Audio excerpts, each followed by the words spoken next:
Man, this is a hard video to make. I'm trying to tackle the gifted hater Tim Pool situation, and this one's actually wrote out for a while. I kind of sat on it. I don't even think I finished one of the videos.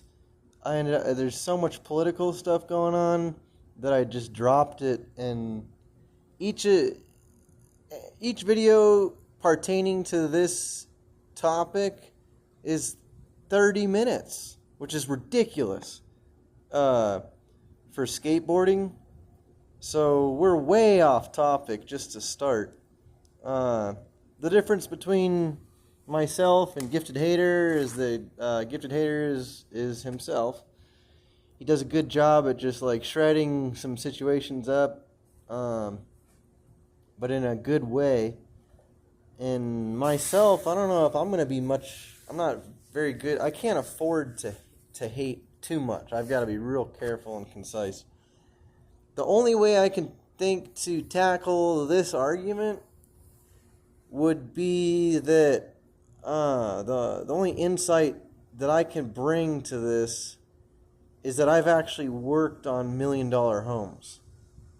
I've worked with $1 million customers, so that's my only experience with a lot of money on the table.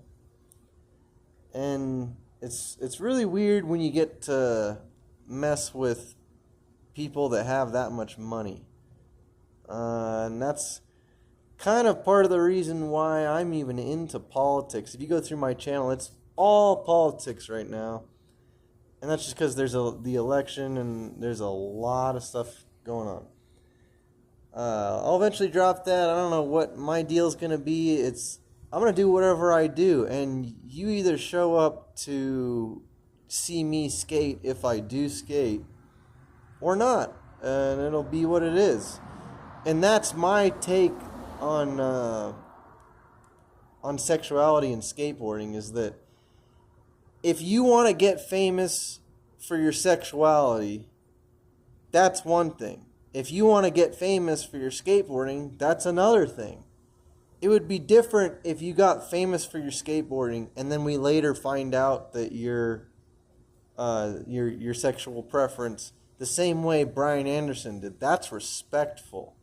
That's how you respect the industry. Yeah, that's how you respect the industry. Anything else, if you go in there sharing your sexual preference before honoring the industry, that's exactly what you just did. You turned it into pornography. And no thank you. So if that's considered woke, I'm going to say no thank you, because if I wanted sexuality to be the topic as soon as I turn on the television, as soon as I turn the page, if I wanted that to be the main thing, if I wanted that to be one of the first topics or first parts that gets mentioned about the topic and then everything else is details, I don't want none of your woke stuff. I'll have to get back into that.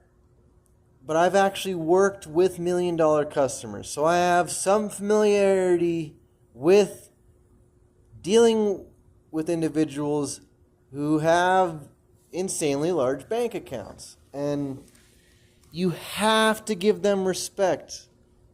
As ridiculous as it is, as rigged as the country and system may or may not be, to whatever degree you believe that it is, because some people think that it's rigged to where if you have money, it's easy for you to keep money. But I would argue that all day, because as soon as you start raising minimum wage, people start having financial issues because there's too many numbers. The numbers are too big. You can't. That was something I said on Facebook well over 10 or 15 years ago, is that increasing minimum wage is not going to help the bottom end.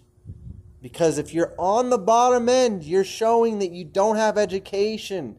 And we're going to pay you as little as we can to get by, because that's how it makes sense. You don't have the knowledge to deal with a lot of power.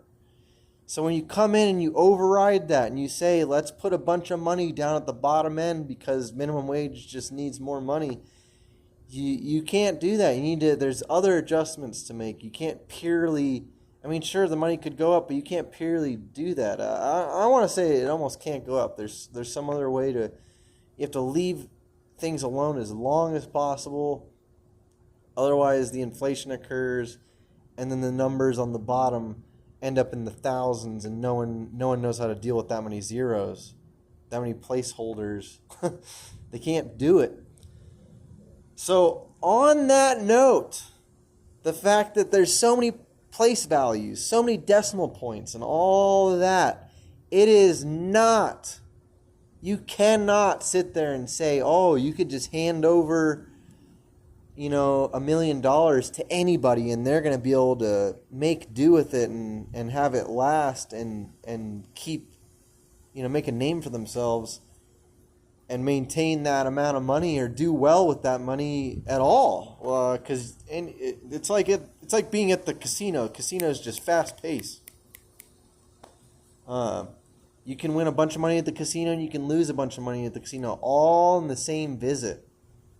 Like as soon as you get that money, you could all gone. More money, more problems. Everybody with money says that. That's one of the known facts. So I hate to just make it about that when I like to, drop Gifted Hater, Tim Pool, and then just be like, money, money, money, okay. I'm not going to completely paint up Tim Pool to be this angel, but I am going to say that it does take some brains. He's got money and he's making do with it, so he needs that amount of respect. And I'm saying that because there's so many times I went to $1 million customers' houses and whew, I'm telling you, like I've heard stories about customers asking for the most ridiculous detail or aspect that you need to maintain paying attention to throughout a project, and if you don't do this, you're gonna have issues either with this job or your main job in general. I was always like, damn, bro, like how do you even let the customer walk all over you like that when there's so much of the agreement that's been settled? You're already here, we're already doing the job, and you want to come in and sprinkle all this extra stuff in. Any contractor immediately gets wary as soon as you start twisting the agreement, because it's like, look, if this, I can only afford to bend and be flexible so much because of the money that's involved. Only the whoever's funding the project and then whoever knows how much money is involved, only they know to what degree of flexibility is going to be allowed. Well, when you're in $1 million home and you have mainly $1 million customers, what sucks is those customers kind of stay in a community and talk with each other. It's just the way things work. It's the way society works.